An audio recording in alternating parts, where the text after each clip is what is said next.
Right now, someone earning $95,000 a year in Australia thinks they're doing pretty well.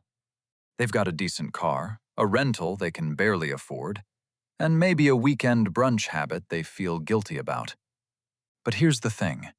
Are they actually middle class? Or are they closer to the bottom than they realize?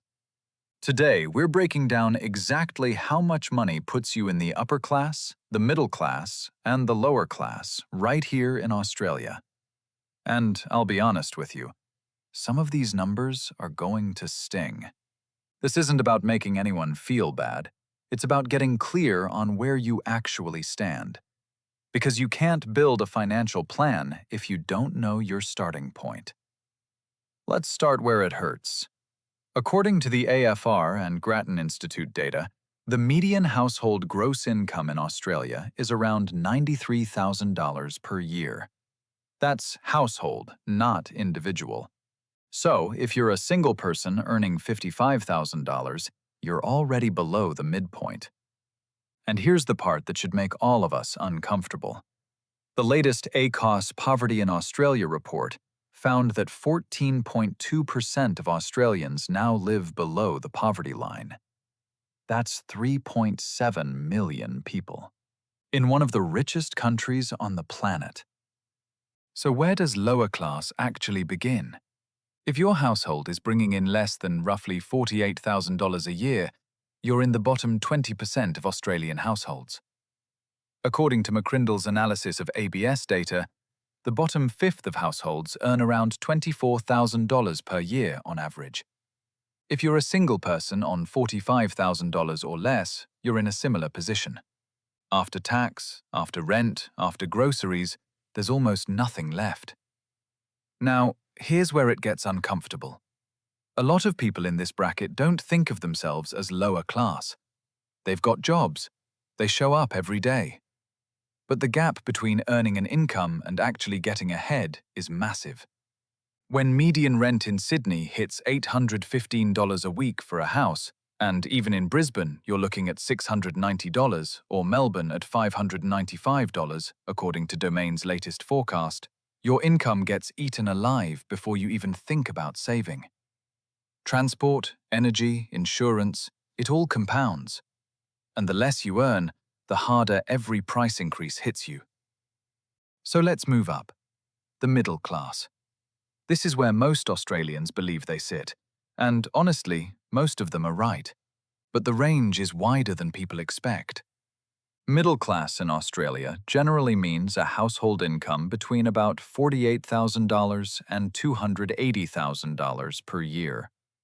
Someone on $60,000 and someone on $250,000 are technically in the same broad class, but their daily lives look completely different. The person at the lower end is watching every dollar. The person near the top might own a home, hold some shares, and take one overseas holiday a year.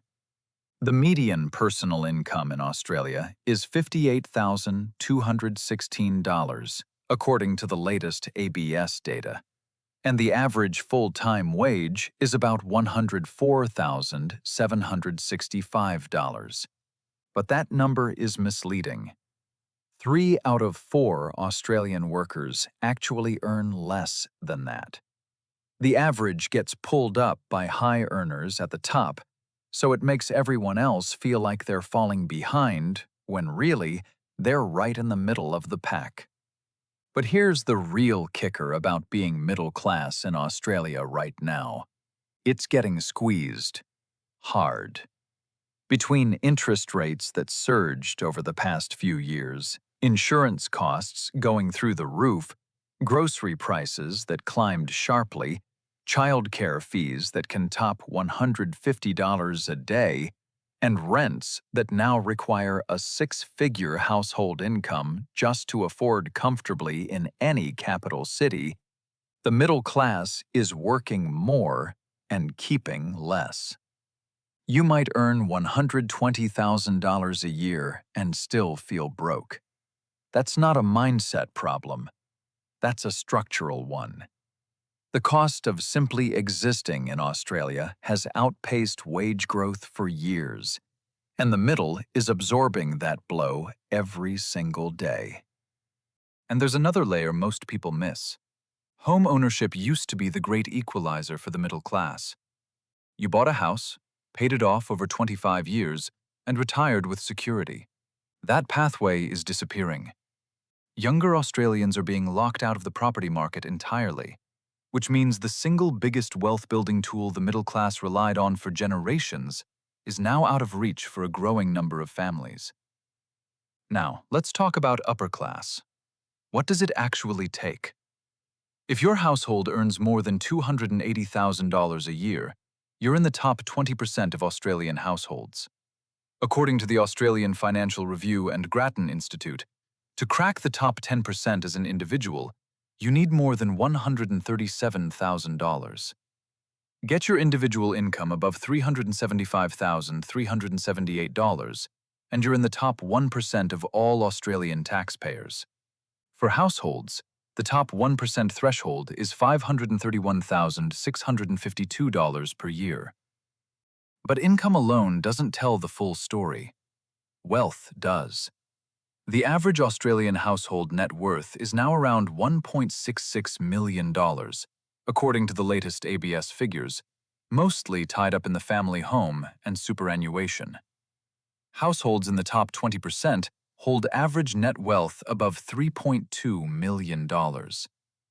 And to be in the top 1% for wealth, you need somewhere between 3 million and 11 million, depending on your age. And here's the part that really matters. The upper class doesn't just earn more, they earn differently. Their money comes from investments, business ownership, trusts, and capital gains, not just a salary. That's the real dividing line. If your income disappears the moment you stop working, you're not upper class, you're employed. Real wealth is when your money works harder than you do and keeps going even when you stop. So what does all this mean for you? Wherever you sit right now, the number on your payslip doesn't define your future. What defines it is the gap between what you earn and what you keep, and what you do with what's left. If you're in the lower bracket, the goal isn't shame, it's awareness. You can't change what you don't measure. Start tracking every dollar and find one expense to cut this week. If you're in the middle, stop trying to look rich and start trying to build wealth. That means paying down bad debt, increasing your super contributions, and investing even small amounts consistently. And if you're in the upper bracket, don't get comfortable. Wealth without a structure is just money waiting to be spent. Protect it. Grow it. Make it last beyond your lifetime. The class you're in today doesn't have to be the class you're in 5 years from now. But nothing changes until you see the numbers clearly and decide to act. If this video gave you even one moment of clarity, hit subscribe and turn on notifications. Thanks for watching, and I'll see you in the next one.